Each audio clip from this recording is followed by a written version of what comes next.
Hinahanap ng lahat si Aurora sa loob ng warehouse niyon. Subalit hindi ito matagpuan. Sa wakas, may isang bodyguard na nakakita ng takip ng manhole at ipinaalam ito kay Zephyr sa radyo.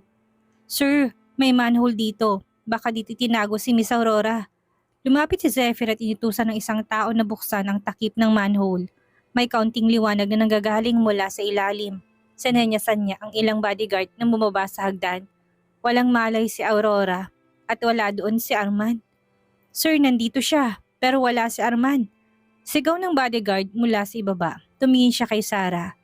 "Bababa ako para tingnan. Maghintay ka dito sa itaas." "Sige." Tumango si Sarah. Tinawag ni Zephyr ang ilang bodyguard upang bantayan si Sarah at bumaba siya sa basement para hanapin si Aurora. Nawala ng malay si Aurora at marumi ang kanyang maliit na muka. Nag-alala si Zephyr para sa batang dinadala nito at tinapik ang maliit nitong muka. "Aurora! Aurora!" Dumilat at nakita siya, agad tong yumakap sa kanya. Takot na takot. "Zephyr, natatakot ako. Kinidnap ako ni Arman. Akala ko hindi na kita makikita ulit." Niyakap siya nito ng mahigpit, nanginginig sa takot. Pilit itong tinutulak ni Zephyr, ngunit ayaw nitong bumitaw. Kaya kinailangan niyang yakapin si Aurora, kahit malamig ang ekspresyon niya. Nakatayo si Sarah doon at nakita niyang binuhat ni Zephyr si Aurora. Si Aurora ay nakayakap na mahigpit sa leeg ni Zephyr na animo ay takot na takot. Nabigla siya at ang kanyang puso'y napuno ng pait. Sa daan pa uwi, mahigpit pa rin nakayakap si Aurora kay Zephyr. Namumulang kanyang mga mata. "Zephyr, natatakot talaga ako kanina. Natatakot ako na sasaktan ni Arman ang ating anak." Hanggang ngayon, sinasabi pa rin niyang anak nila yon. Tumingin si Sarah, magiging maayos ang bata. Pupunta tayo agad sa ospital at kapag naroon na tayo, ipapatingin ko sa doktor ang kondisyon mo. Malumanay na pinakalma ni Zephyr si Aurora. Isang bakas ng pait ang lumitaw sa gilid ng mga labi ni Sarah. Alam ni Zephyr na hindi kanya ang bata, ngunit nag-aalala pa rin siya kay Aurora. Pakiramdam niya ay parang puno ng bulak ang kanyang lalamunan at ngumiti siya ng mapait. Nalaman niya, siya pala ang nagmumukhang tanga. Hindi mahalaga kay Zephyr kung siyang ama ng bata o hindi. Ang mahalaga lang dito ay si Aurora. Pagdating nila sa ospital, binuhat ni Zephyr si Aurora pababa. Pinanood niya habang papalayo ang tunog ng kanyang mga yabag. At habang pinagmamasdan, unti-unti naging malabo ang kanyang mga mata. Masakit ang kanyang puso, parang basag na. Ang kanyang luha ay nakatimo sa kanyang mata at bago pa yun malaglag, pinunasan na niya yun ng kanyang kamay. Lumapit si Mr. Jomar mula sa gilid. "Ma'am, inuutos ng asawa mong ibalik ka na sa kwarto." Hindi siya sumagot at bumalik na lamang sa kwarto. Sinuri ng obstetrician si Aurora at walang nakitang problema. Natakot lang siya. Kaya pinayuhan siyang magpahinga ng maayos. Nang masigurong maayos na si Aurora, nais nang umalis ni Zephyr. Agad na nagkunwari si Aurora na masakit ang kanyang tiyan. "Zephyr, sobrang sakit ng tiyan ko." Tinanong ni Zephyr ang doktor na may seryosong tinig. "Hindi ba sabi niyo ay maayos ang resulta ng pagsusuri? Bakit sumasakit pa rin ang tiyan niya?" "Maaaring dahil lang yun sa matinding takot. Kailangan manatili siya sa kama at magpahinga para sa obserbasyon." Sagot na obstetrician, hinawakan ni Aurora ang kanyang braso. "Zephyr, maaari ka bang manatili dito kasama ko? Sobrang natakot ako sa mga nangyari kanina." Sa huli, hindi umalis si Zephyr at nanatiling kasama siya. Pumikit siya at may manipis na ngiti sa mga sulok ng kanyang labi. Alam niya na, basta't may mangyaring masama sa bata sa kanyang sinapupunan, mag-aalala si Zephyr dahil kailangan niya ang batang ito. Pagbalik ni Sarah sa silid, isinisik niya ang sarili sa kama. Akala niya, kapag nalaman niya ang lihim, mawawala ng pagmamahal ni Zephyr kay Aurora. Sino mag-aakalang mas maalala pa si Zephyr kaysa kanino man kapag may nangyari kay Aurora? Lubos na siyang nadismaya. Tumunog muli ang telepono at nang tingnan niya ito, si Rebecca ang tumatawag. Sinagot niya yon. "Hello, Bess. Bess, bakit hindi mo sinasagot ang tawag ko kanina? Nandito na ako sa Manila." "Saan kang ospital naka-confine? Pupuntahan kita." Nang marinig ni Rebecca ang tungkol sa studio, agad siyang umuwi mula sa ibang bansa. Makalipas ang kalahating oras. Dumating si Rebecca sa ospital. Nakita siya ni Sarah at niyakap siya. "Anong nangyari, Bess? Ano problema?" Ayaw ni Sarah na pag-usapan si Zephyr kaya mahina niyang sinabi. "Bess, pasensya na. Ako ang dahilan kung bakit napasok sa crisis ang studio. Bes, alam ko hindi mo kasalanan yon. Si Scarlett ang masamang tao na nagnakaw ng disenyo. Huwag mong sisihin ang sarili mo. Mag-isip tayo kung paano aayusin ang problemang ito. Niyakap siya ni Rebecca upang aluin. Talagang mabait itong kanyang kaibigan. Kumalma na siya. Kinuwento niya ang mga nangyari kamakailan. Si Chard ang tumutulong sa akin ngayon na hanapin ang kinaroroonan ni Scarlett. Kung matagpuan namin siya, magkakaroon ng solusyon sa problemang ito. Sino si Chard Pantoja? Nagtatakang tanong ni Rebecca. Bakit may biglang Chard na lumitaw? Kinuwento ni Sarah ang mga nangyari kamakailan. Napamulagat si Rebecca. Biglang naging mabait ang taong ito sa'yo? Oo, marahil nagbago na siya. Baka naramdaman niyang masyado siyang naging malupit sa akin dati. Kaya nais niyang itama ang pagkakamali niya. Tugon niya dito, mabuti naman yun, mas marami na tayong kakampi ngayon kaysa dati. Si Luke ay tumutulong din ng imbestigahan ang problemang ito. Naniniwala akong magkakaroon ng resulta ito sa lalong madaling panahon. Salamat, lahat ay tumutulong sa kanya at sobrang natouch naman siya. Makalipas ang ilang sandali, sinamahan siya ni Rebecca upang ayusin ang mga papeles para sa paglabas niya sa ospital at inayos ang isang bahay para sa kanya. Binuksan ni Rebecca ang pinto at sinabing, Bes, itong bahay na tinitirahan namin ng nanay ko noong bata pa ako. Noon pa man gusto ko nang dito ka na tumira. Pero sabi mo mas maganda sa studio dahil mas madali para sa trabaho. Kaya hindi ko na inulit sa yung tungkol dito. Mas maginhawa talagang tumira sa studio. Kung hindi lang nasira ng gusto ang kanilang studio, hindi siya mag-aabala na lumipat ng tirahan. Pwede ka namang tumira sa studio pero maraming alikabok doon. At hindi komportable kapag matagal kang nanatili doon. Tinulungan siya ni Rebecca na maupo sa kama. Dito ka natitira mula ngayon, hindi ka patuluyang gumagaling sa sipon mo, kaya magpahinga ka ng maayos. Magluluto ako ng lugaw para sa'yo. Salamat, Bes. Naramdaman muli ni Sarah ang kirot sa kanyang ilong, tanda ng nalalapit na pag-iyak. Sa mga oras na to, inalagaan siya ng kaibigan. Wala na siyang mahihiling pa, basta may ganito siyang kaibigan.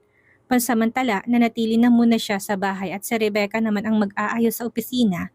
Kahit na may malaking nangyari sa studio, kailangan itong ipagpatuloy. Ang pagwawalang bahala hindi makakabuti. Ngayon, kailangan ituloy ang negosyo. Kapag mahirap ang sitwasyon, mas kailangang magsikap. Sinabi ni Sarah kay Rebecca, Bes, tingnan mo CCTV pagbalik mo. Pakaramdam ko hindi ganito kasimple ang nangyari. Tingnan mo kung may nausap pa si Scarlett bago ito nangyari. Sige, babalikan ko yon. Nagluto rin ako ng sabaw para sa'yo. Kainin mo yon kung nagugutom ka. Sige, umalis na si Rebecca. Tahimik na humiga si Sarah sa kama ng mag-isa.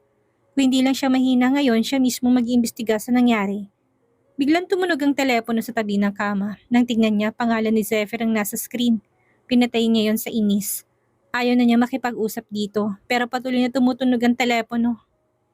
Nang bumalik si Zephyr sa silid ng ospital, at hindi nakita si Sarah, nag-alala siya.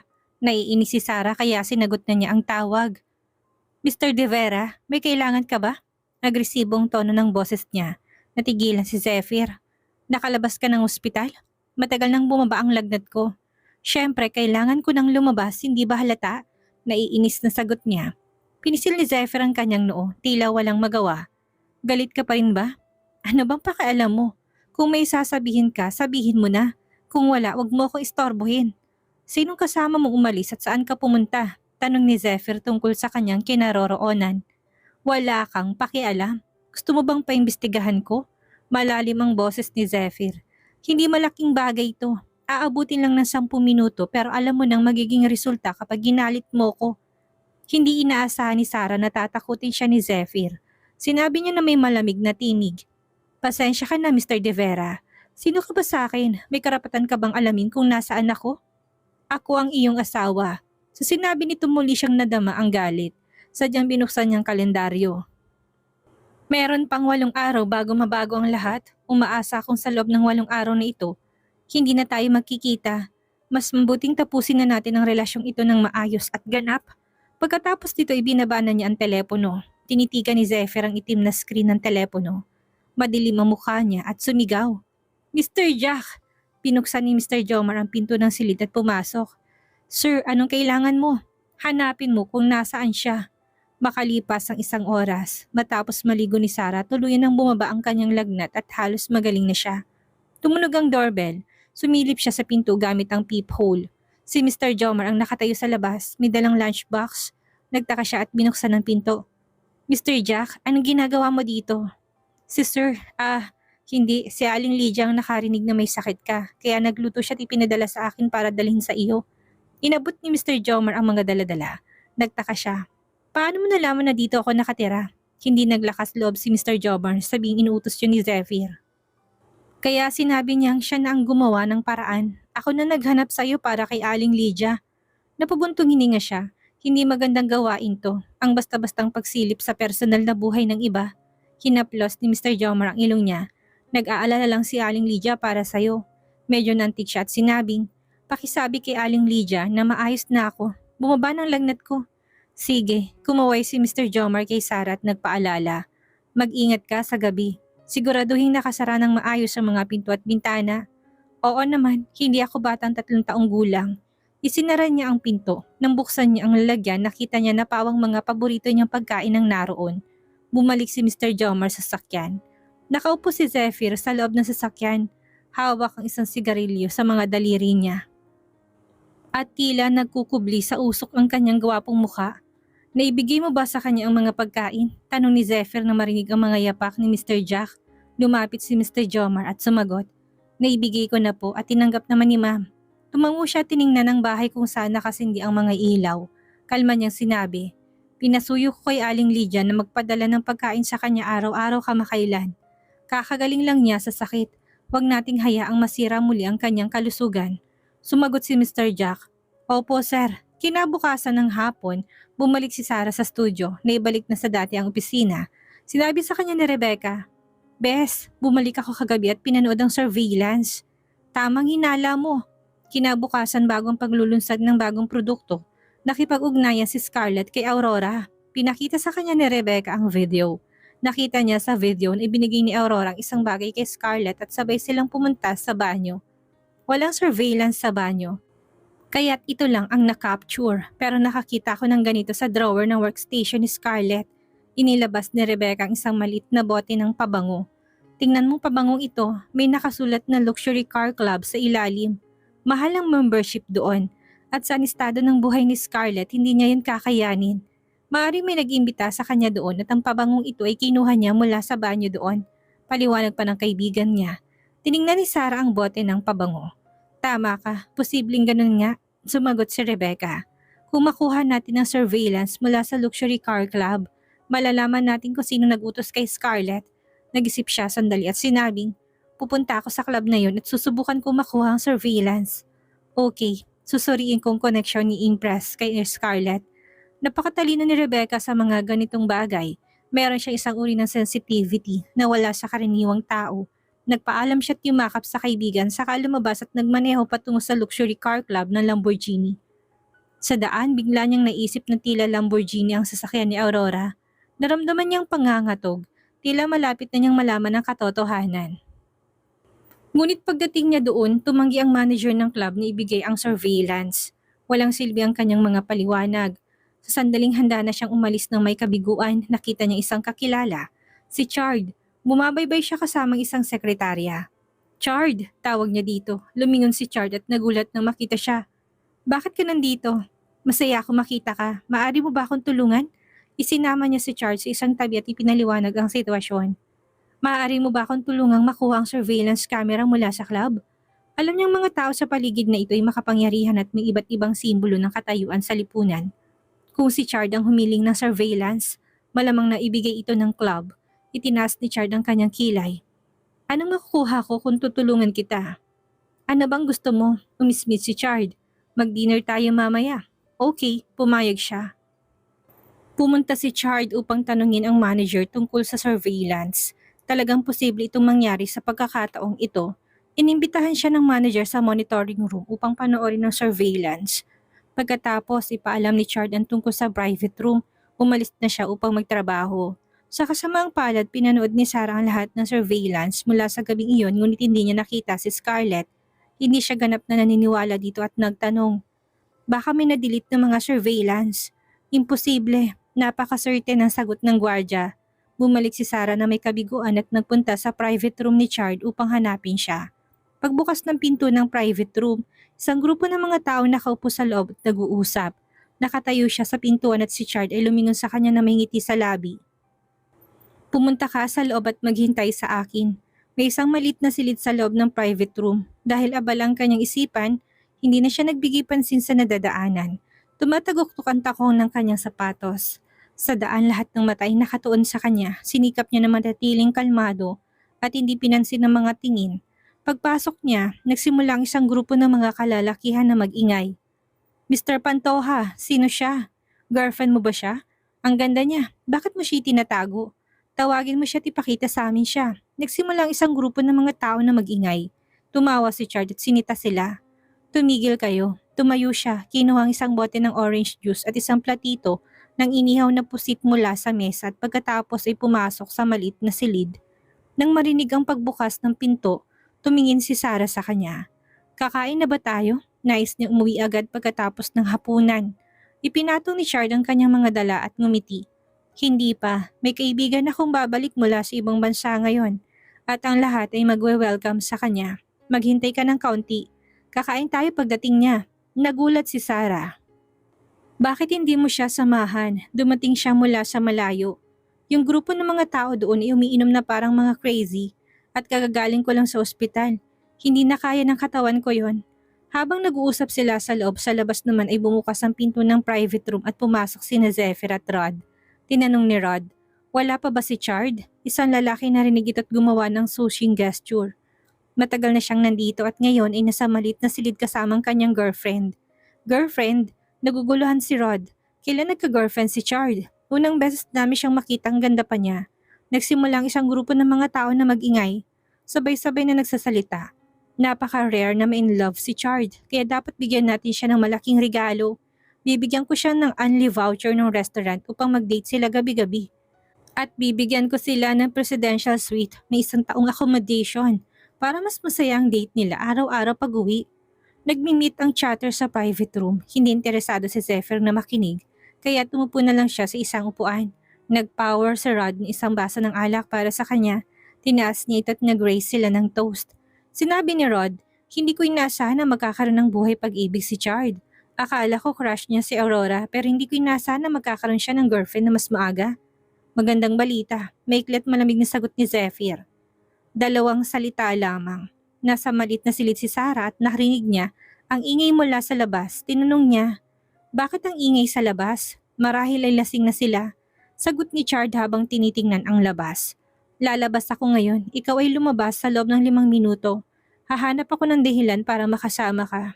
Okay. Tumango siya at uminom ng orange juice. Lumabas si Chard at kaagad na nagsimulang grupo ng mga tao na mag-ingay. Ipakita mong girlfriend mo. Huwag kayong mag-ingay, sagot ni Chard. Ngunit ang ngiti sa kanyang bibig ay hindi nawala. Nang makita niya si Zephyr, natural ang tingin niya dito. Sumulyap si Zephyr sa kanya. Galit, ngunit walang sinabing anuman at uminom ulit ng alak. Naramdaman ni Chard ang kaunting pag-aalala pero pinatibay niya ang kanyang sarili na si Sarah ay hiwalay na dito. Kaya siya'y single at maaari siyang makipagkita dito. Sinong dapat sisihin sa pagkabuntis ni Aurora? Si Zephyr ang unang nagloko. Bumalik siya sa kanyang pwesto at tinanong siya ni Rod na may interes. Narinig ko na nanditong girlfriend mo. Sino siya? Tawagin mo siya para makita namin ni Zephyr. Hindi siya sumagot. Sa puntong iyon ang pinto ng maliit na silid ay bumukas. Lahat ay tumingin. Si Sarah ay nakasuot ni isang maiksi na damit na yari sa gos. May maputi at malinis na mukha. Nakatayo siya sa pinto. Tila isang engkantada na naglalakad mula sa ulap. Hindi niya inaasahang makikita si Zephyr dito. Si Zephyr naman hindi rin inaasahan na siya ay naroon. Nagkatitigan ang dalawa mula sa malayo. May isang tao sa private room na sumigaw. Siya ang girlfriend ni Chard. Nang marinig to, ang mga mata ni Zephyr ay napuno ng galit. Naramdaman ni Sarah ang tensyon sa hangin habang hinahatak siya ni Zephyr palayo. Puno ng pagkalit at inis ang kanyang pakiramdam. Hindi niya naunawaan kung bakit siya nagiging ganito. Lalo na sa harap ni Chard. Zephyr, bitawan mo ko, sigaw niya. Sinisikap na muling makuha ang kanyang composure. Ngunit nanatiling matigas si Zephyr. Mahigpit ang pagkakahawak sa kanya habang ginagabayan siya papasok sa sasakyan. Sa loob, pinagsara niya ang pinto at naramdaman niyang pagbabago sa atmosfera. Parang napakabigat ng hangin, puno ng sama ng loob at tensyon na nag-uumpugan sa kanilang dalawa. Ilapag ang partition, utos ni Zephyr kay Mr. Jomar. Ang tono niya ay walang puwang para sa pagtutol. Ang partition ay naghiwalay sa kanila mula sa driver. Lumikha na mas private na lugar. Umurong siya patungo sa bintana at hinimas ang kanyang mga braso. Ang kanyang puso ay kumakabog ng mabilis. Ano bang nangyari kanina? Tanong niya sa wakas ay nakahanap ng boses. Bakit mo ko isinama dito? Hindi agad sumagot si Zephyr. Nakatingin siya sa harapan. Nangangalit ang kanyang mga ngipin. Ang kanyang kalamnan sa leeg ay humihigpit at malinaw na nahirapan siyang panatilihan ang kanyang emosyon. Hindi mo ako pag-aari. Patuloy ni Sarah, ang inis ay nag-uumapaw. Hindi mo ako pwedeng hilahin ng ganito. Sa wakas lumingon ito sa kanya. Ang kanyang ekspresyon ay halo ng galit at isang bagay na hindi niya maunawaan. Hindi ka lang basta sinuman sa akin, Sarah. Sabi nito. Ang boses ay mababa at puno ng damdamin. Nag-aalala ako para sa'yo. Masyadong lumalapit ang idiot na yon. Nahagip ng mga salita ni Zephyr ang puso ni Sarah. Ang pag-aalala ay hindi nagbibigay sa'yo ng karapatang umasal ng ganito. Sagot niya. Sinisikap na panatilihan ang kanyang determinasyon. Anong gusto mong gawin ko? Lumapit to sa kanya ng mas malapit. Ang titig nito ay matalim.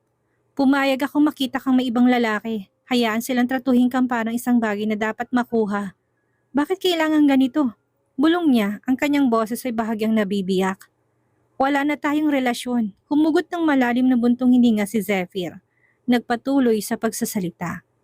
Sinusubukan kong ayusin ang mga bagay pero komplikado. Komplikado? Ulit niya, umiling. Ikaw ang gumawa ng komplikasyon nang pinili mong ibang babae. Hindi mo ko basta-basta maasahan na bumalik sa dati. Iba na ang sitwasyon natin ngayon. Puno ng pagdaramdam ang kanyang tinig. Sa isang sandali, naghari ang katahimikan sa loob ng sasakyan at naramdaman niya ang bigat ng kanilang nakaraan. Sinikap niyang mag-move on, ngunit bawat pagkikita nila'y tila isang sinulid na nag-uugnay sa kanya pagbalik sa nakaraan. Bigyan mo ko ng pagkakataong ipaliwanag. Sa wakas ay sinabi nito, ang boses ay tila nagmamakaawa. Ayaw kong mawala sa akin, tumingin si Sarah sa malayo. Ayaw sana niyang bigyan ng pansin ang sinasabi nito dahil sa tuwing naniniwala siya, doon siya lalong nasasaktan. Pakiusap, makinig ka sa akin. Patuloy nito ang tono ay mas malambot. Maaari nating ayusin to ng magkasama. Patuloy na umaandar ang sasakyan, ngunit ang isip ni Sarah ay abala. Nahuhulog sa pagitan ng nakaraan at ng hindi tiyak na hinaharap. Napangiti siya. Hindi niya pinapansin ang kasama. Masaya ba? Parang nahuli siya ni Zephyr sa bitag. Biglang may galit sa tono nito. Patuloy siyang lumalayo dito. Naiinis si Zephyr sa ginagawa niya. Kaya bigla niya itong hinila ang kanyang katawan at niyakap ng mahigpit. Nauntog siya sa matigas na dibdib ni Zephyr at nasaktan. Aray, bitawan mo ko. Tinatanong ko kung nasisiyahan ka ba sa mga naririnig mo. At sa nangyayari, hinawakan ni Zephyr ang kanyang batok upang hindi siya makagalaw at mapaharap siya dito. Anong nakakatuwa? Wala akong alam sa pinagsasabi mo. Napaiyak na siya sa sakit habang nakatingin sa gwapo mukha nito. Sinadya ni Zephyr na paiyakin si Sarah upang malaman ko ano talaga ang nararamdaman nito. Naging nobya kang bigla ni Chard. Tapos tatanungin mo kung anong sinasabi ko. Ikaw ang tinatanong ko. Masaya ka ba sa mga pagsisinungaling mo sa akin? Sabihin mo na hindi mo siya gusto, na hindi mo siya magugustuhan. Utos niya kay Sarah. Hindi ko siya gusto. Umaagos ang kanyang mga luha. Ayoko maging nobya niya. Kahit kailan, ayoko. Ano nga palang ginagawa mo doon? Nanonood din ba kayo ng sine? Gaya ng pinuntahan natin? Hinahawakan ka rin ba niya ng ganito? Itinaas ni Zephyr ang palda niya at hinimas ng madin ang kanyang mga hita. Gusto niyang lumayo, subalit ang kanyang mga hita ay hawak nito. Matigas yun na parang bakal. Hindi siya makagalaw. Ang kamay ni Zephyr ay nagpapasasa sa kanyang balat. Nakalilis ang kanyang palda at maliwanag na parang may nais itong gawin sa kanya. Bitawan mo ko, sigaw niya dito. Hanggang saan na ba ang nagagawa niyo? Sino mas magaling sa amin? Siya ba o ako? May galit ang bawat salita nito at walang plano, napakawalan siya.